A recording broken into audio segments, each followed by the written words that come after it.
미선아, 너라면 어떻게 할 것 같아? 복수해야 할까? 아니면 아이들을 생각해서 모든 걸 잊어버려야 할까?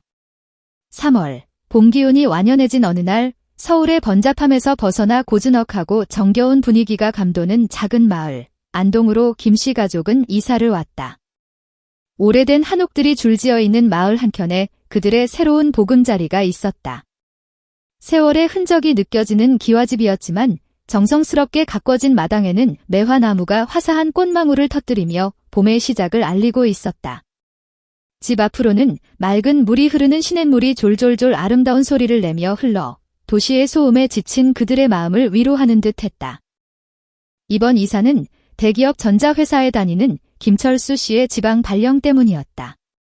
한국에서는 회사에 대한 충성심과 헌신을 중시하는 기업 문화로 인해 직원의 지방 발령이 흔한 일이다. 철수 씨 또한 회사의 명령에 따라 지금까지 살면서 몇 번의 이사를 경험했다. 하지만 이번 발령은 이전과는 조금 다른 의미를 지니고 있었다. 철수 씨는 서울 본사에서 오랫동안 개발팀 리더로서 뛰어난 활약을 보여왔다. 그의 능력을 인정받아 이번에는 지방지사의 지사장이라는 중요한 직책을 맡게 된 것이다. 승진은 분명 기쁜 일이었지만 동시에 정든 서울을 떠나 낯선 곳에서 새로운 삶을 시작해야 한다는 사실에 철수 씨는 불안감을 느끼고 있었다. 아내 영희 씨는 전업주부로서 철수 씨를 헌신적으로 내조하며 두 아이의 육아에 전념해왔다. 밝고 사교적인 성격 덕분에 어디에서든 쉽게 주변 사람들과 어울리는 그녀였지만 이번 이사는 영희 씨에게도 큰 변화였다.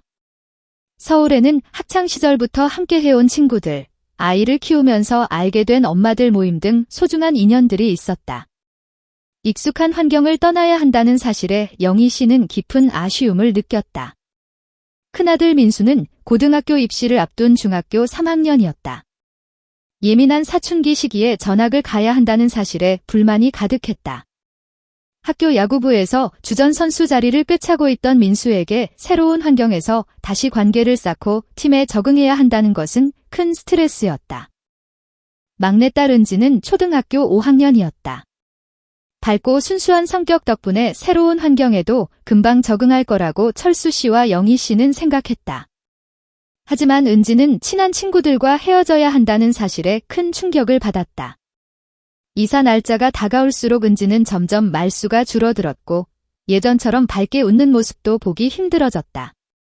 김씨 가족은 각자의 불안과 걱정을 안고 새로운 삶을 시작했다. 철수 씨는 낯선 지사장 업무에 치여 살았고 영희 씨는 낯선 곳에서의 외로움에 힘겨워했다. 민수는 새로운 학교에 적응하지 못했고 은지는 친구가 없는 외로움을 견뎌야 했다.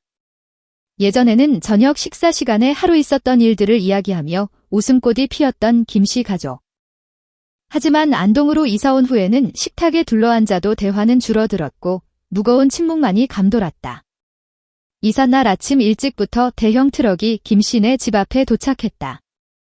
정든 가구와 가전제품들이 하나씩 트럭에 실리는 모습을 가족 모두가 지켜보고 있었다. 아, 저 소파에서 우리 가족 다 같이 TV 보곤 했었는데.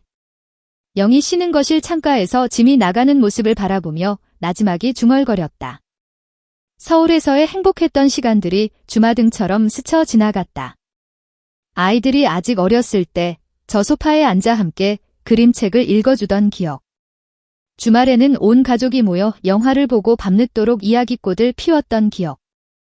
크리스마스에는 커다란 트리를 장식하고 선물을 주고받으며 행복해했던 기억들. 엄마, 괜찮아요. 새 집에서도 즐거운 추억 많이 만들면 되죠. 은지는 영희 씨의 어깨에 손을 올리고 부드러운 미소를 지었다. 은지의 말에 영희 씨는 조금이나마 마음이 편해졌다. 하지만 민수는 복잡한 표정으로 트럭을 바라보고 있었다. 힘들게 야구부 주전 자리 잡았는데 왜 하필 이런 때에 지방 발령인 거야? 민수는 속으로 불만을 토로했다. 중학교 시절 야구부에서 주전에서 밀려나 힘든 시간을 보냈던 경험이 있었다. 고등학교에서는 반드시 주전 선수가 되어 활약하겠다고 다짐했었다. 민수의 마음을 알아챘는지 철수 씨는 민수의 어깨에 손을 올렸다. 민수야, 너라면 어디를 가든 잘 해낼 수 있을 거야. 새로운 학교에서도 야구 열심히 해서 모두를 놀라게 해줘. 철수 씨의 격려에 민수는 조금이나마 마음을 다잡을 수 있었다. 모든 짐이 트럭에 실리고 안동으로 향하는 트럭이 출발했다. 김씨 가족은 KTX에 몸을 싣고 새로운 삶의 터전으로 향했다. 기차 창밖으로 스쳐 지나가는 풍경을 바라보며 영희 씨는 불안과 기대가 뒤섞인 복잡한 감정을 느꼈다. 새로운 곳에서 잘 적응할 수 있을까? 영희 씨는 불안한 마음을 떨쳐내려는 듯 심호흡을 했다. 안동에 도착한 김씨 가족은 역 앞 부동산으로 향했다. 부동산에서 소개해준 집은 100년이 넘은 고풍스러운 한옥이었다. 와, 멋진 집이다. 은지는 눈을 반짝이며 집 안을 둘러보았다. 넓은 마당과 정원, 그리고 옛 정취가 물씬 풍기는 한옥의 모습에 은지는 첫눈에 반해버렸다. 하지만 민수는 못마땅한 표정을 지었다. 이렇게 낡은 집은 싫어. 게다가 주변에 아무것도 없잖아. 너무 심심해. 도시의 편리한 생활에 익숙해진 민수는 조용한 시골 마을에 적응할 수 있을지 걱정되었다. 철수 씨는 민수의 태도를 보고 못마땅한 듯 말했다. 민수야, 불평만 하지 마. 좋은 집을 소개받았잖니. 하지만 민수는 뭔가 말하려다가 입을 다물었다. 영희 씨는 두 사람의 모습을 보며 곤란한 표정을 지었다. 여보, 민수야. 싸우지 말자. 이제 막 새로운 생활을 시작하는데 사이좋게 지내야지. 영희 씨는 웃는 얼굴로 두 사람을 달랬다. 그날 저녁, 김씨 가족은 새 집에서 처음으로 저녁 식사를 함께 했다. 잘 먹겠습니다. 가족 모두가 손을 모으고 식사를 시작했다. 하지만 민수는 젓가락을 거의 들지 않고 묵묵히 밥만 먹고 있었다. 민수야, 왜 그래? 입맛에 안 맞니? 영희 씨가 걱정스럽게 물었다. 아니, 괜찮아. 민수는 무뚝뚝하게 대답했다. 민수야, 무슨 고민이 있으면 말해보렴. 철수 씨가 부드럽게 말을 건넸다. 야구부. 민수는 마침내 입을 열었다. 새 학교 야구부는 실력도 형편없고 재미도 없어. 게다가 애들은 나를 아웃사이더 취급하고. 민수는 울음을 참으며 힘겹게 말을 이어갔다. 철수 씨와 영희 씨는 민수의 이야기를 듣고 가슴이 아팠다. 민수야. 영희 씨는 민수를 품에 안고 머리를 쓰다듬었다. 괜찮아. 민수는 분명 좋은 친구들을 사귈 수 있을 거야. 야구도 열심히 하면 분명 잘하게 될 거고. 영희 씨는 위로의 말을 건넸다. 고마워요, 엄마.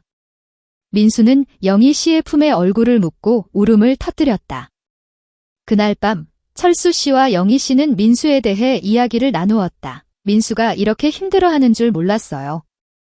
영희 씨는 눈물을 글썽이며 말했다. 나도 놀랐어. 하지만 민수는 분명 잘 이겨낼 거야. 철수 씨는 힘주어 말했다. 네. 영희 씨는 철수 씨의 말에 고개를 끄덕였다.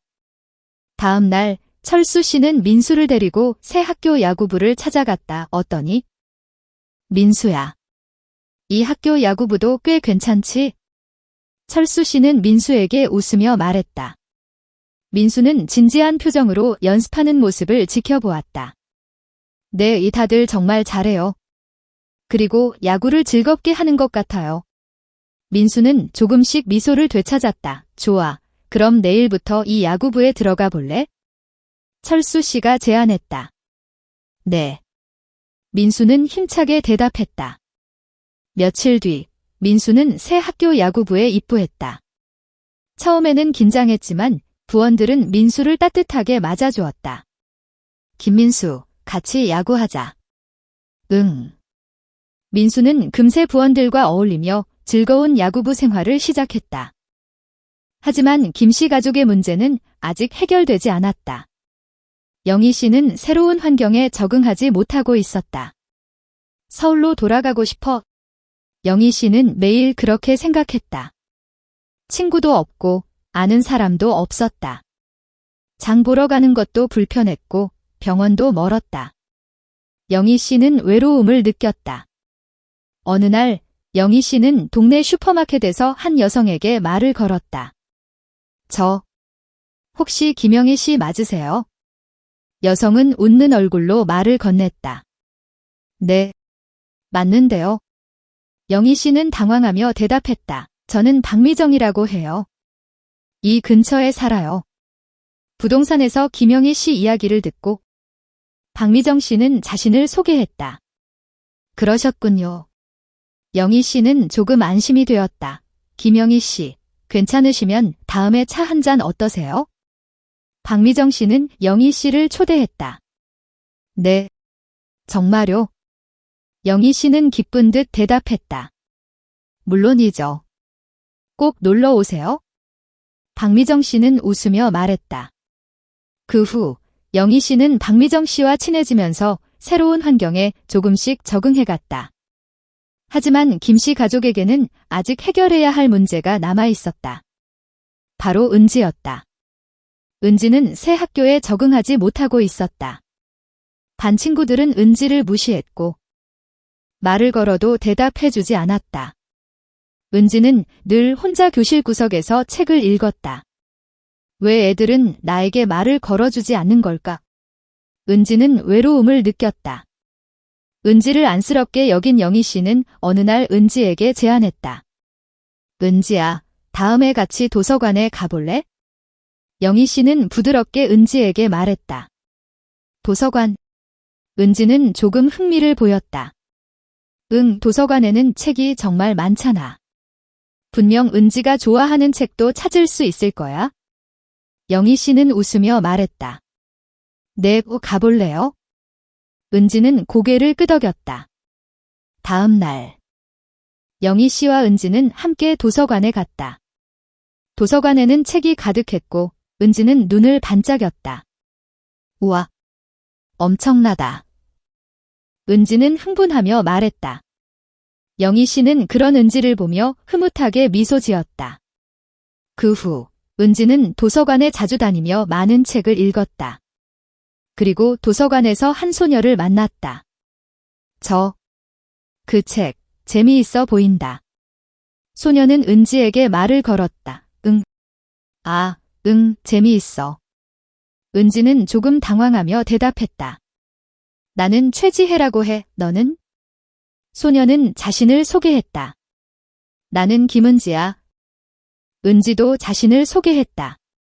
그 후 은지는 최지혜와 친해져 함께 도서관에 다니게 되었다. 최지혜는 은지와 같은 중학교에 다니는 독서광이었다. 두 사람은 금세 친해져 단짝 친구가 되었다. 은지는 최지혜 덕분에 학교 생활도 즐거워졌다. 하지만 김 씨 가족에게는 아직 마지막 시련이 남아 있었다. 바로 철수 씨의 회사 문제였다. 철수 씨는 새로운 직장에서 좀처럼 성과를 내지 못하고 있었다. 상사에게는 압박을 받았고 동료들에게는 차가운 시선을 받았다. 철수 씨는 정신적으로 궁지에 몰렸다. 더 이상 못 버틸 것 같아. 철수 씨는 그렇게 생각했다.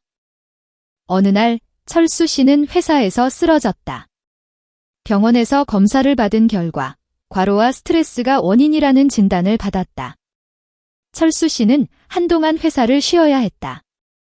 이 사건을 계기로 김 씨 가족은 다시 한번 가족의 소중함을 깨달았다. 그리고 가족 모두 힘을 합쳐 어려움을 헤쳐나가기로 결심했다.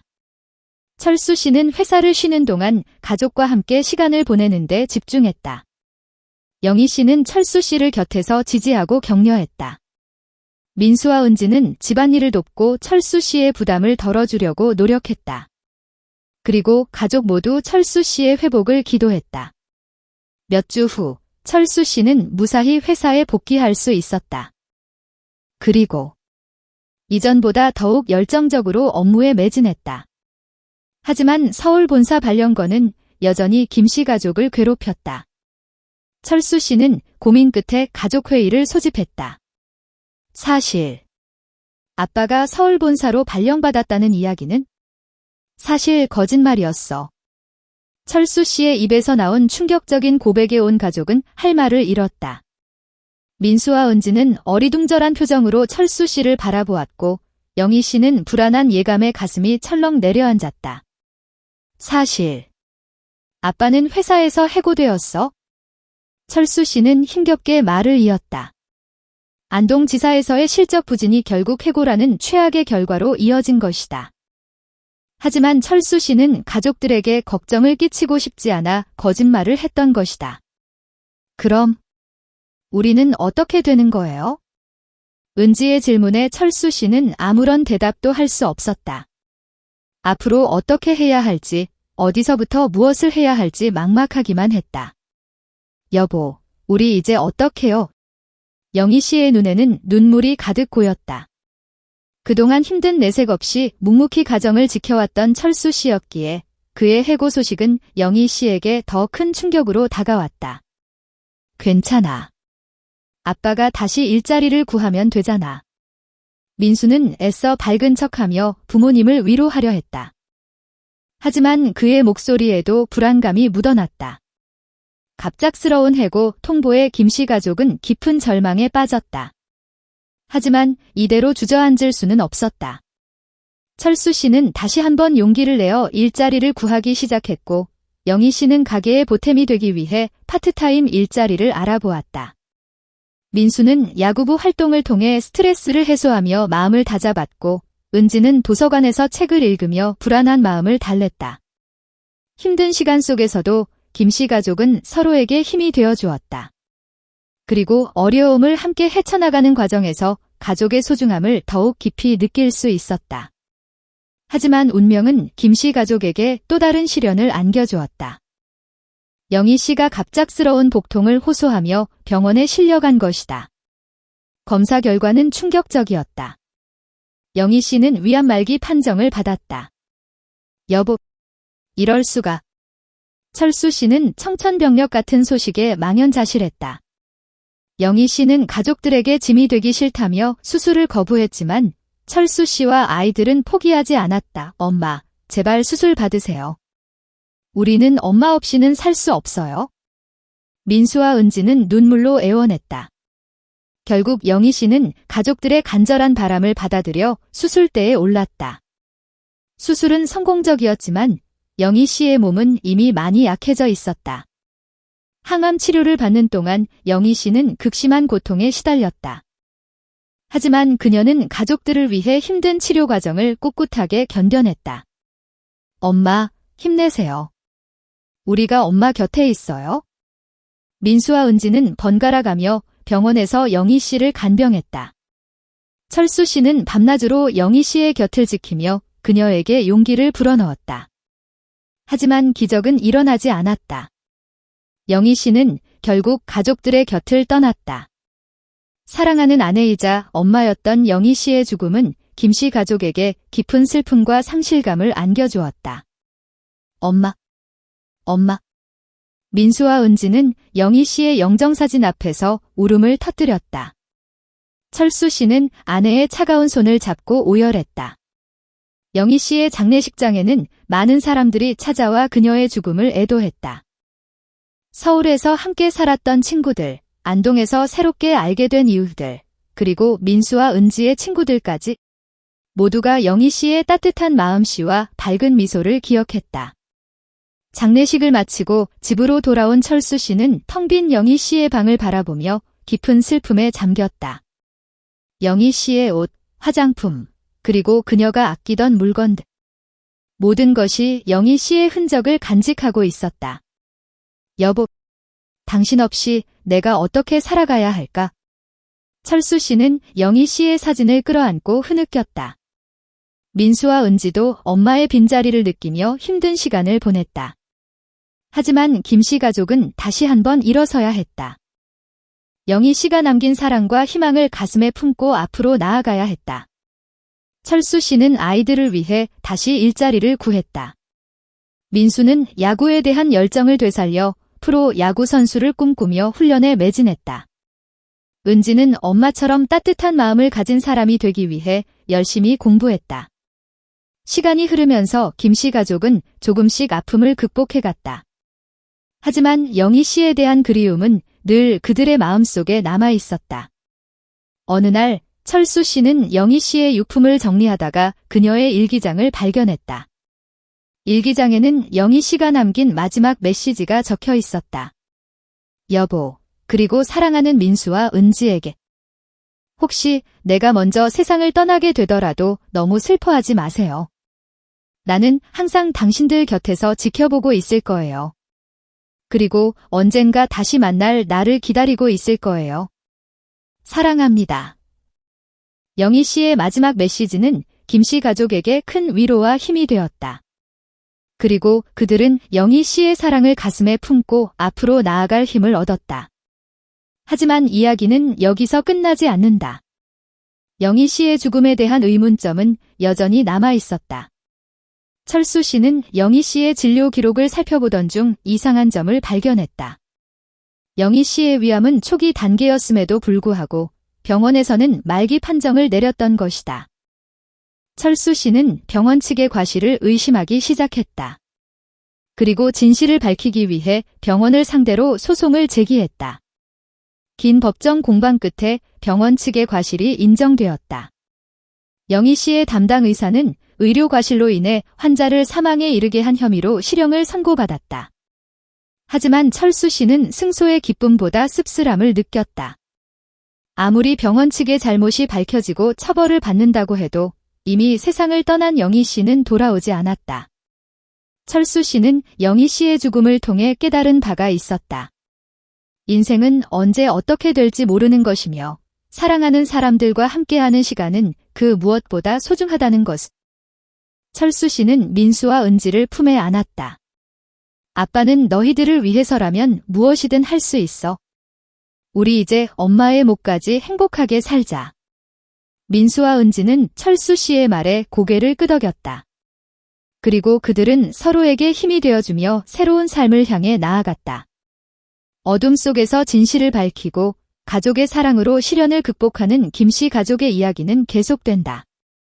안동으로 이사 온 지 어느덧 1년이 지났다.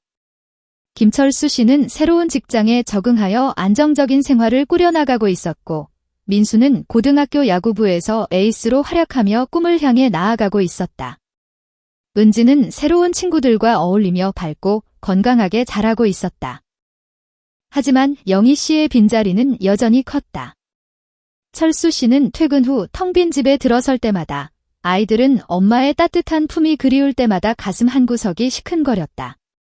그러던 어느 날 철수 씨는 우연히 동네 도서관에서 열리는 독서 모임에 참석하게 되었다. 그곳에서 그는 한 여자, 서연 씨를 만났다. 서연 씨는 차분하고 지적인 분위기를 가진 여성이었다. 그녀는 영희 씨처럼 책을 좋아했고 아이들에 대한 이야기를 나눌 때면 따뜻한 미소를 지었다. 철수 씨는 서연 씨에게 호감을 느꼈다. 그녀와 함께 있으면 마음이 편안해졌고 오랜만에 웃음을 되찾았다. 아이들 또한 서연 씨를 잘 따랐다. 민수는 서연 씨에게 야구 이야기를 하며 조언을 구했고 은지는 서연 씨에게 그림책을 읽어달라고 조르곤 했다. 서연 씨는 김 씨 가족에게 새로운 희망을 안겨주었다. 그녀는 아픔을 공유하고 서로에게 힘이 되어주는 존재였다. 철수 씨는 서연 씨에게 진심으로 마음을 열었고 그녀에게 청혼했다.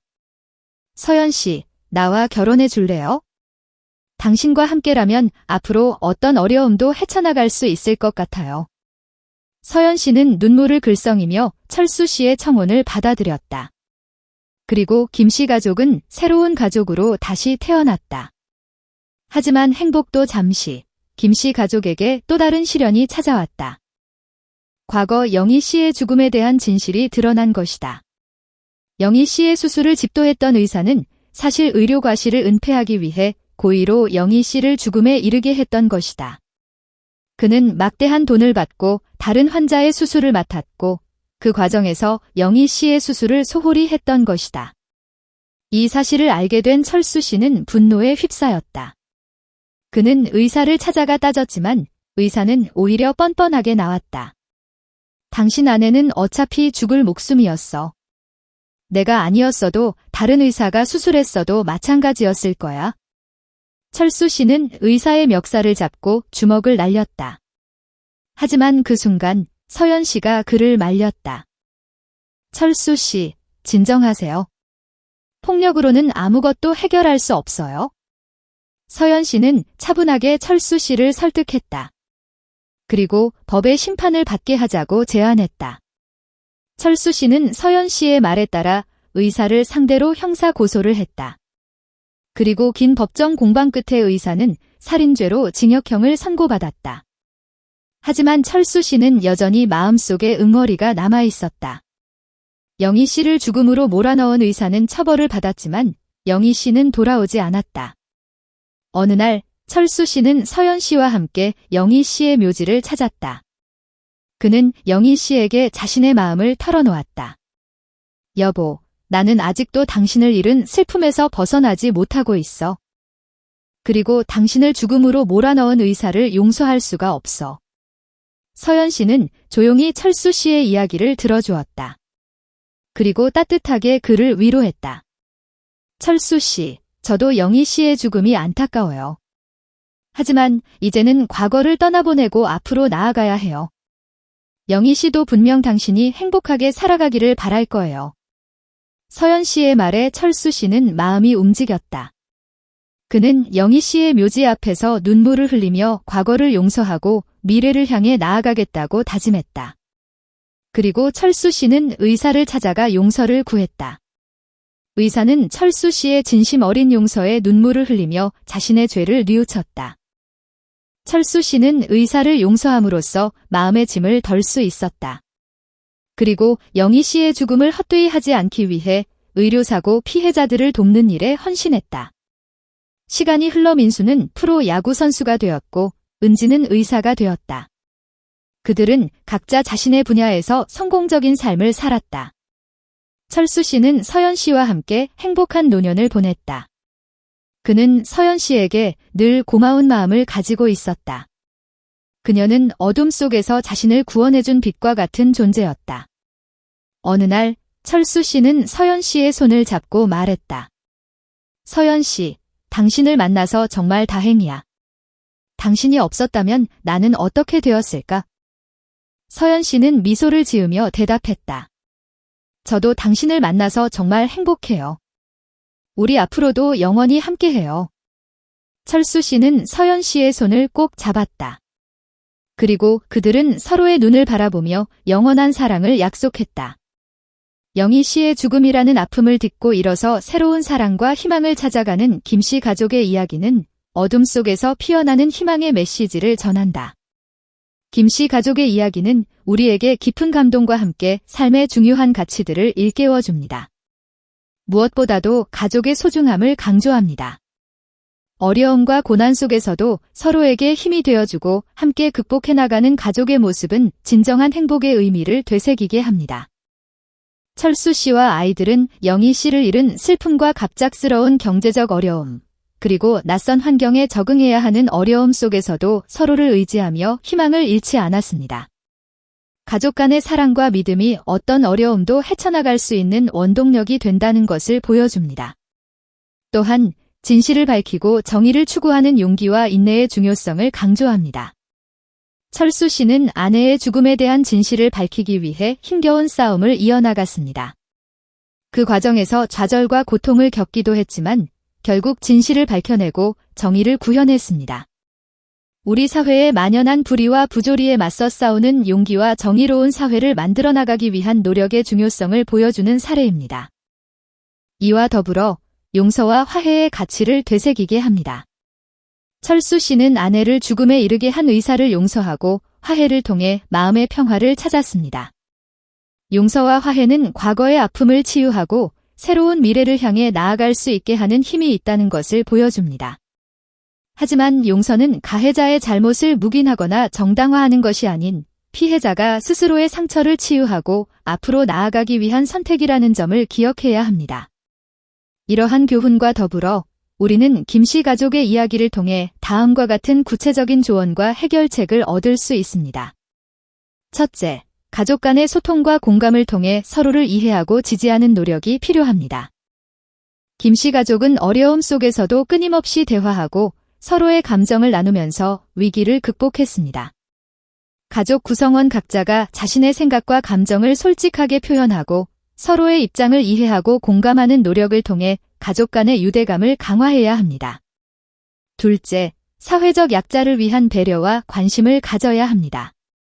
김씨 가족은 의료사고 피해자들을 돕는 활동을 통해 사회적 약자의 고통을 함께 나누고 그들을 위한 사회적 지원 시스템 마련의 필요성을 강조했습니다. 우리 사회의 구성원으로서 사회적 약자에 대한 관심을 가지고 그들을 위한 나눔과 봉사를 실천해야 합니다. 셋째, 정의로운 사회를 만들기 위해 적극적으로 참여하고 노력해야 합니다. 철수 씨는 아내의 죽음에 대한 진실을 밝히기 위해 용기 있게 행동했습니다. 우리 사회의 불의와 부조리에 대해 침묵하지 않고 정의로운 사회를 만들기 위해 목소리를 내고 행동하는 시민의식을 가져야 합니다. 김씨 가족의 이야기는 개인과 가족, 그리고 사회 전체가 함께 고민하고 해결해야 할 문제들을 제시합니다. 우리 모두 이 이야기를 통해 삶의 지혜를 얻고 더 나은 미래를 만들어 나가기 위해 노력해야 할 것입니다.